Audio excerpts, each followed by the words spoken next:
Hello friends, આજે આપણે દુનિયાનું શક્તિશાળી એટલે કે શાકભાજીનો રાજા એવો કંટોલાનું શાક બનાવીશું, જેને આપણે કંકોડા તરીકે પણ ઓળખીએ છીએ. આ શાક એટલું હેલ્ધી અને એટલું ગુણાકારી છે કે ચોમાસાની સિઝનમાં આ શાક ખાવું જ જોઈએ. 3 વખત આ શાક ચોમાસામાં ખાવું જોઈએ. આનાથી ભરપૂર માત્રામાં વિટામિન્સ અને કેલ્શિયમ મળે છે. તો તમે પણ આ ચોમાસામાં આ શાક ખાધું છે કે નહીં એ મને કમેન્ટ કરીને જણાવજો. તો આપણે અહીંયા 250 ગ્રામ જેટલા કંટોળા લીધા છે. એને આપણે આ રીતે થોડીક એવી છાલનો ભાગ ઉતારી લઈશું. પ્રોપર છાલ નથી ઉતારવાની, થોડી એવી મેં ઉતારી લીધી છે. તમારે ના ઉતારવી હોય તો તમે ડાયરેક્ટલી એને કટ કરી શકો છો. તો એમાં જે બીજનો ભાગ આવે છે એ આપણે આ રીતે કાઢી લઈશું. જો અમુક કંકોડા કૂણા હોય છે એટલે એમાં બીજ નથી હોતા, અને અમુક એવા આ રીતના પાકા હોય છે જેમાં બીજ હોય છે, તો બીજનો ભાગ કાઢી લઈશું. નહીં તો તમે એમને પણ ઘણા લોકોને બીજ ખાવાનું પસંદ હોય છે, તો જેમને પસંદ હોય એ બીજ ના નીકાળે. નહીં તો જો આવા કડક બીજ હોય તો તમે નીકાળી શકો છો. તો આપણે આ રીતે કંકોડાને સુધારી લેવાના છે. તો આ જે કંકોડું છે એ એકદમ કૂણું છે, તમે જોઈ શકો છો. એમાં બીજ પણ કડક નથી, એટલે આપણે તેમાં બીજનો ભાગ નથી કાઢ્યો. અને આ રીતે લાંબી લાંબી સ્લાઇસમાં તેને કટ કરી લેવાના છે. તો કંકોડા મેં કટ કરી લીધા છે. હવે એને 2 થી 3 પાણીમાં ધોઈ લઈશું. તો આપણે શાક માટે વઘાર કરીશું. તો આપણે આ રીતની કોઈ એક પેન લઈ લેવાની છે. એમાં 4 ચમચી જેટલું તેલ ગરમ કરીશું. એમાં 1 ચમચી રાઈ, 1 ચમચી જીરું એડ કરીશું, અને મેં અહીંયા 1 ચમચી અજમો એડ કર્યો છે. ખાસ તો અજમામાં આ શાક વઘારીશું તો ખાવાની ખૂબ જ મજા આવશે, એનો ટેસ્ટ ખૂબ જ સરસ આવે છે. તો અહીંયા આપણે હિંગ એડ કરી દઈશું, અને મેં અહીંયા મોટી સાઇઝની એક ડુંગળીને આ રીતે ઝીણી સમારી લીધી છે, તો એને પણ એડ કરી દઈશું. અને ડુંગળીને આપણે સાતડી લેવાની છે. જ્યાં સુધી થોડો તેનો કલર ચેન્જ ના થાય ત્યાં સુધી આપણે તેને સાતડી લઈશું.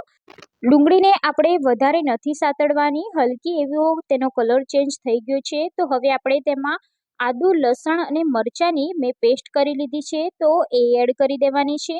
અને આદુ, લસણ, મરચાંને સરસ રીતે આપણે સોતે કરી લેવાના છે. તો અહીંયા તમારે ડુંગળી જો એડ ના કરવી હોય તો તમે અહીંયા ડુંગળી સ્કીપ કરી શકો છો, ડાયરેક્ટ આદુ, લસણ, મરચાં પણ એડ કરી શકો છો. જો તમારે 2 દિવસ સુધી આ શાક ખાવું હોય તો પણ તમે ખાઈ શકો છો, પણ એની જગ્યાએ ડુંગળી તમારે સ્કીપ કરી દેવાની. સાતમ માટે તમે આ શાક બનાવતા હોય તો ડુંગળી બિલકુલ એડ નહીં કરવાની. એમાં આપણે અડધી ચમચી હળદર, 1 ચમચી મીઠું અને 1 ચમચી લાલ મિર્ચ પાવડર એડ કર્યો છે. અને મસાલાને સરસ રીતે આપણે તેલમાં સાતડી લેવાના છે. હવે આપણા મસાલા બળી ના જાય એ માટે આપણે ફટાફટ જે કંકોડા મેં ધોઈને રાખ્યા છે તો આપણે એડ કરી દઈશું અને મિક્સ કરી લેવાનું છે. તો આ શાક એકદમ સિમ્પલ રીતે જ બનાવવામાં આવે છે. આમાં આપણે ઝાઝા કોઈ મસાલા કરવાના નથી હોતા.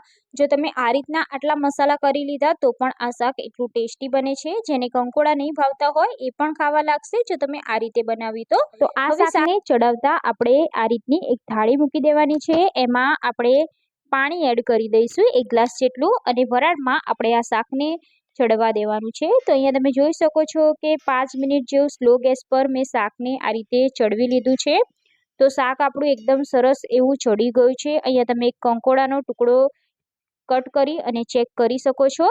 તો શાક એકદમ સરસ એવું આપણું અહીંયા ચડી જાય પછી આપણે તેમાં લીલા ધાણા એડ કરી દેવાના છે, અને ફરીથી તેને મિક્સ કરી લેવાનું છે. 1 મિનિટ જેવું આ રીતે આપણે ખુલ્લા ઢાંકણ વગર જ ખુલ્લું જ આપણે તેને ચડવી લઈશું. તો અહીંયા આપણું આ ગરમા ગરમ કંકોડાનું શાક બનીને તૈયાર છે. જોતાં જ ખાવાનું મન થઈ જાય એવું આ શાક બન્યું છે. આને તમે બાજરીના રોટલા જોડે, ભાખરી જોડે, રોટલી જોડે પણ સર્વ કરશો તો પણ એટલું ટેસ્ટી લાગે છે. અને ખાસ આ ચોમાસામાં આવે છે કંકોડા, એટલે ચોમાસામાં આ શાક તો જરૂરથી ખાવું જ જોઈએ. તો આ રીતે તમે એકવાર જરૂરથી બનાવી લો. જેને નહીં ભાવતું હોય એ પણ ખાવા લાગશે. 100% ગેરંટીથી કહું છું કે એટલું ટેસ્ટી બને છે. તો ફ્રેન્ડ્સ, તમે પણ આ રીતે કંટોલાનું શાક ના બનાવી હોય તો એકવાર મારી રેસીપીથી જરૂરથી બનાવી લેજો. અને તમને આ રેસીપી કેવી લાગી એ મને કમેન્ટ કરી અને જણાવજો. રેસીપી સારી લાગી હોય તો તમારા ફ્રેન્ડ્સ અને ફેમિલી સાથે શેર જરૂરથી કરી દેજો. ચેનલ પર નવા હોય તો ચેનલને સબસ્ક્રાઈબ કરી દેજો. બાજુમાં આપેલા બેલ આઇકોન પર ક્લિક કરી લેજો, જેથી નવી નવી રેસીપીના નોટિફિકેશન ફ્રેન્ડ્સ તમને મળી જાય. તો ફરીથી મળીશું આપણે આવી જ એક નવી રેસીપી સાથે. ત્યાં સુધી બાય બાય, જય Shri Krishna. Thank you for watching.